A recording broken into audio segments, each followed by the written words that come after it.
Bonjour tout le monde, on se retrouve aujourd'hui pour le déballage de Fire in the Lake Insurgency in Vietnam.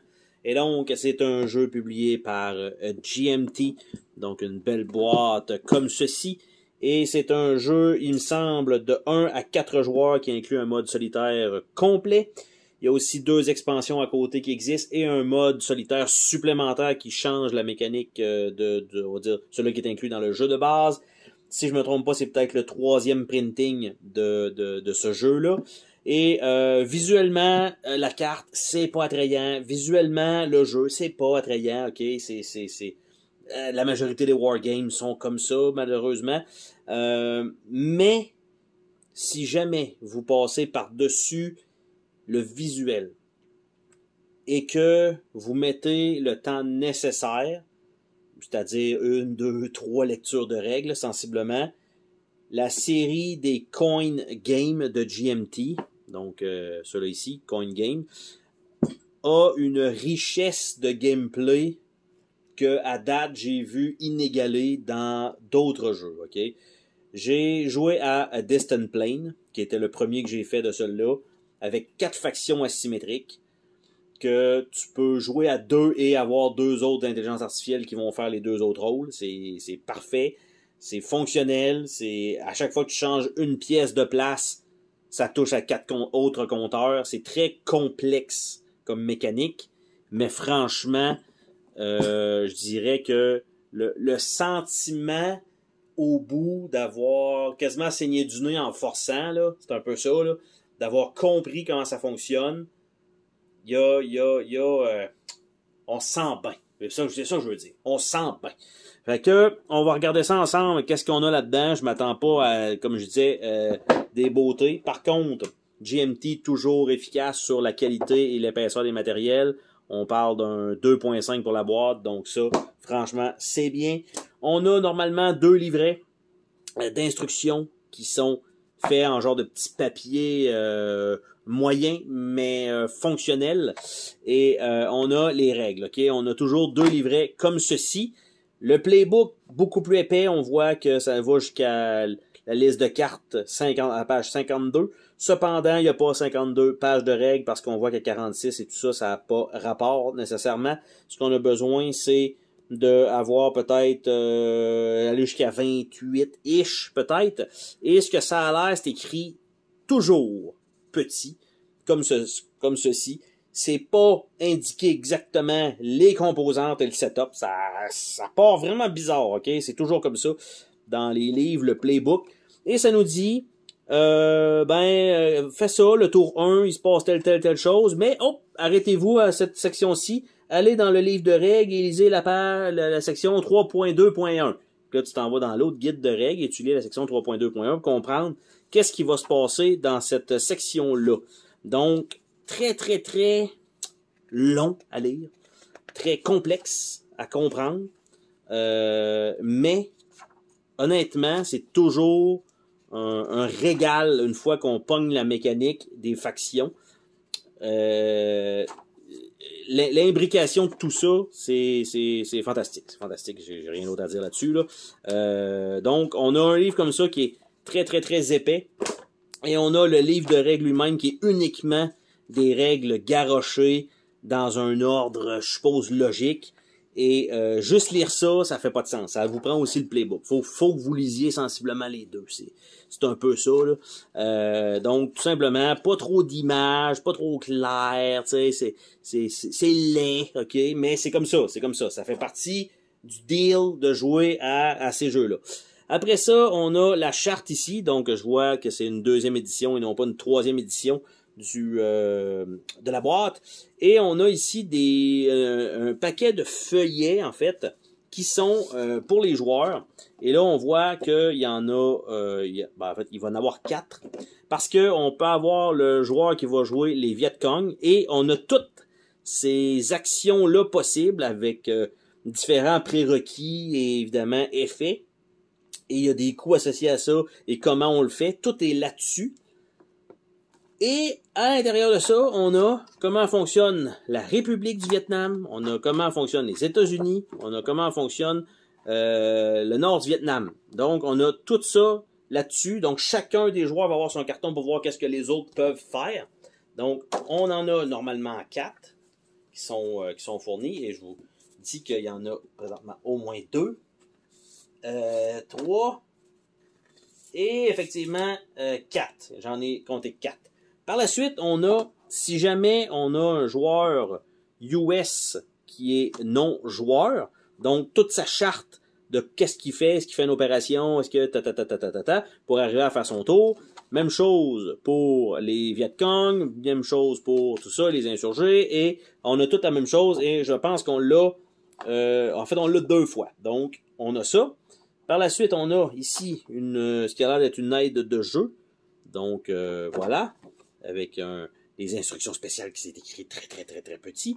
On a une séquence de jeu tout court des cartes d'événements et on l'a 2 fois. Donc, si jamais on est 4, on peut séparer ça pour 2 joueurs. Et on a les espaces, donc combien il y en a avec la population. Et il y a beaucoup de choses de pris en compte. Et c'est toujours des jeux qui sont historiques. Donc, il y a toujours un background.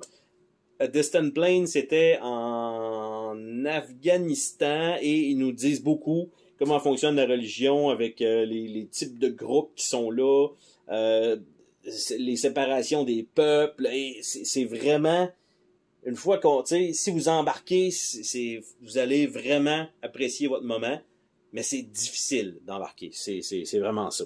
Après ça, on a des feuilles de punch. Donc, une seule feuille de punch avec des jetons.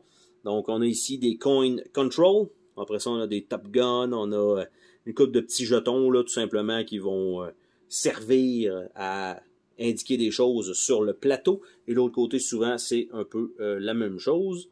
Donc, ça comme ça. Donc, on a un carton comme ça. Après ça, on a un plateau qui est toujours énorme. Donc, plié, je pense, en 8. On a, dans le fond de tout ça, un petit système de tray avec 2 sets de cartes, donc les cartes pour les événements. On a un paquet de jetons en bois, évidemment, c'est ça qui va être les unités pour indiquer tout, en fait, sur le plateau. Il y a un côté qui a une étoile, il y a un côté qui n'en a pas, si jamais les joueurs sont cachés, si jamais ils sont révélés. Donc, tout ça là-dedans, un beau petit paquet de cubes. Il y a 3 dés qui sont fournis, donc en 3 couleurs. On a des petits dés, pas des dés, des sacs supplémentaires qui sont fournis. Et en dessous du tray, nous n'avons malheureusement aucune surprise. Donc, on va regarder les cartes ensemble avant de regarder le plateau, le gros plateau qui est pas... C'est pas joli, mais ça correspond à la carte, là, c'est au Vietnam, mais c'est pas beau. C'est comme ça que je vais le dire. Puis là, les cartes sont extrêmement difficiles à ouvrir. J'ai pas de pogne, je suis pas capable de rentrer l'exacto nulle part. Donc ça, un petit peu pénible, par contre, pour ça. Et là, ce que vous entendez, c'est mon exacto qui passe à côté du plastique. Qui me rentre presque dans la main. Ça serait génial de voir ça live. Alors, d'essai d'un YouTuber canadien, québécois, qui s'est rentré un exacto profondément dans la main, qui est mort au bout de son sang, live. Ben là, live. J'aurais pas pu publier la vidéo, fait que ça fait pas de sens ce que je suis en train de dire, c'est n'importe quoi. Donc, je vais finir par l'avoir si jamais. Donc, voilà, j'en ai eu 1 sur 2. Et souvent, c'est un seul et gros paquet d'événements qui va être là. Des fois, il y a des dates associées à ça, dépendant de quel... Parce qu'il y a des scénarios qu'on peut faire et on va avoir certaines cartes qui vont être là. Les cartes sont quand même relativement épaisses, mais n'ont pas de fini tissé. Comme je disais, on a une date dans le coin. Donc, tout dépendant peut-être des années, on va devoir sélectionner certaines cartes et pas d'autres. Et on a les numéros évidemment des cartes pour savoir pour les errata et c'est beaucoup plus simple donc quand on pose aussi des questions sur les chats. Et de la manière que ça fonctionne, c'est qu'il y a des symboles en haut qui correspondent à mon souvenir aux 4 factions et donc toutes les factions peuvent faire cette carte-là et il y a toujours un bon effet et un mauvais effet tout dépendant de qui fait la carte. Et là, on voit qu'ils l'ont toutes. Est-ce qu'il y en a qui en ont moins? Pour l'instant, ils en ont toutes, donc pour l'instant, ça fait pas de sens, ce que je viens de dire, mais je sais qu'il y en avait dans l'autre, c'était qu'il y en avait certains qui pouvaient pas les faire, donc ils pouvaient prendre la carte et faire un autre effet, un petit effet, Et si c'était la bonne faction qui utilisait la carte, ça donnait un plus gros bénéfice. Donc, de tout ça. Et là, les cartes sont quand même extrêmement collées. Donc, j'essaye de les décoller quand même rapidement. Mais c'est ça, la texture est pas super le fun. C'est sûr que ça va être slivé de mon côté. Donc, c'est toutes des images, bien sûr, réelles / historiques qui sont mis dans le jeu. Donc, évidemment, de cette période-là et des années. Donc, on a quand même pas mal de stock. Donc, ça, c'est, comme je disais, les cartes d'événements qui peuvent être jouées par les joueurs. Il y a une façon de les sélectionner. Si on joue premier, on peut sélectionner donc un événement plutôt que de faire une opération, comme ça s'appelle. Et si on fait une opération, on doit choisir dans les boîtes qui étaient indiquées sur les chartes. Donc, il y a beaucoup de trucs comme ça. Comme je disais, il y a des imbrications dans le jeu. Quand on bouge une pièce, ça se peut que ça influence aussi 2 ou 3 autres pièces sur le plateau. Donc ici, en fait, je pense que c'est l'ordre qui change en haut. Donc les 4 symboles sont là, mais il y a peut-être une importance, parce que là, on voit que c'est le rouge en premier, et sur les premières cartes, c'était le vert qui était premier. Donc ça ferait du sens, selon ça. Et là, c'est rendu les rouges en premier. En fait, c'était peut-être les rouges depuis tout à l'heure. Là, on a les jaunes qui sont là. Donc voilà. Donc ça, c'était un premier deck de cartes. Et le deuxième deck, si jamais ça va un peu mieux pour l'ouvrir, parce que ça n'a pas super bien été pour le premier, hein. Donc je suis en train de dire que on aurait pu avoir des dégâts et du sang sur les cartes en essayant d'ouvrir un seul unique paquet, mais ça a mieux été, j'ai forcé. Ça m'a fait mal aux doigts, mais j'ai réussi à l'avoir. Donc, on continue avec les cartes et les numéros continuent évidemment en succession. Donc, on a tout ça. Donc, je vous les passe évidemment rapidement parce que là, à les lire, il y a beaucoup d'effets sur le jeu qu'on ne comprend pas en ce moment du tout sans avoir lu les règlements. Donc, il y a des cartes probablement qui sont plus efficaces que d'autres dans certaines conditions. Donc, évidemment, comme je disais, l'ordre qui est là, c'est parce que dans les autres, il y avait, tout dépendant de qui le faisait, il y avait un bénéfice ou un malus, tout dépendant. Là, ici, c'est peut-être l'ordre de priorité ou l'ordre du tour et il y a juste une carte qui est sortie ou je sais pas.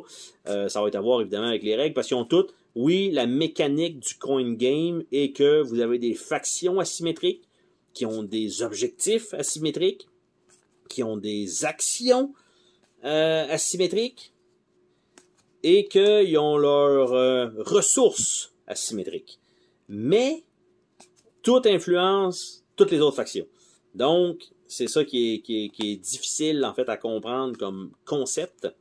Et c'est toujours ça dans le jeu. Donc, qu'est-ce qui va faire quoi? Qu'est-ce qui va bouger quoi? Où? Donc, ça comme ça. Donc ça, je peux remettre le tout dans la boîte pour l'instant. Ce sera à séparer plus tard pour ma part. Et on va regarder le plateau qui est à la verticale. Celui-ci, contrairement à l'horizontale de ce que je suis habitué avec les coin games. Malgré que je pense que le dernier que j'avais acheté qui était celui avec genre de chasseur sur le dessus, j'oublie son nom. Qui m'avait un petit peu moins plu que Distant Plane, mais qui était quand même bon. Et effectivement, le plateau est à la verticale, donc ça ne sera pas évident de vous le montrer dans son entier en une seule prise. Donc, je vais devoir probablement déplacer donc, la caméra. Donc, pour être capable d'arriver à... C'est tout un plateau. Donc, je vais nous déplacer, je vais y aller manuellement. D'accord? Donc, on a une section ici en haut avec une charte. Donc, on a les forces Nord-Vietnam. Après ça, on a le rail, en fait, the trail plutôt. On a out of play casualty. On a tous les territoires. On a les terrains United States. On a l'overflow. On a toute la charte qui continue. Les politiques américaines. Donc, les gros territoires. Après ça, ici en bas, on a la République du Vietnam avec leurs forces à l'intérieur. On a les séquences de jeu qui sont là. Donc, parce que les jetons des factions vont se déplacer tout dépendant ils ont fait quoi. Et quand ils ont terminé, après ça, on a bon un leader ici. On remonte ici. On a les forces Vietcong disponibles. On a un overflow ici. Et quand on regarde le tout dans cet angle-là, vous voyez que ça fait un giga plateau. Hein? Ça rentre même pas au complet. Donc, très beau. En fait, un gros carton épais pour le plateau, c'est parfait. C'est ça qu'on veut pour des wargames, pas des hosties de papier mou qui disent « Ah non, mais on l'a mis sur un 300 GSM cardstock. » Ça n'a pas rapport. On veut du carton comme ça. Arrêtez de nous donner des maps en papier. Ça prend la même superficie sur une table de toute façon, mais ça tombe à plat. Il n'y a pas un pli que tu essaies de mettre un jeton dessus, puis il arrête pas de popper, puis ça bouge. Ça prend des boards comme ça. Donc, puis là, oui, je parle de toi, Phantom Fury 2e édition, ok? C'est exactement de toi que je parle. Donc, ça c'est dit.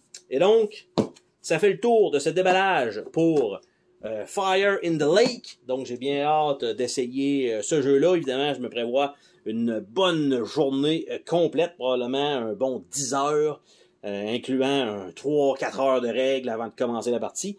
Et mais c'est franchement très... en fait, celui-là, il y a des très bonnes critiques. Mais comme j'avais apprécié à Distant Plane, que je me débarrasserai probablement jamais, ben celui-ci, j'espère qu'il va être un petit peu mieux que le dernier que j'avais acheté. Donc, sur ce, on se dit à la prochaine pour une autre vidéo. Salut tout le monde!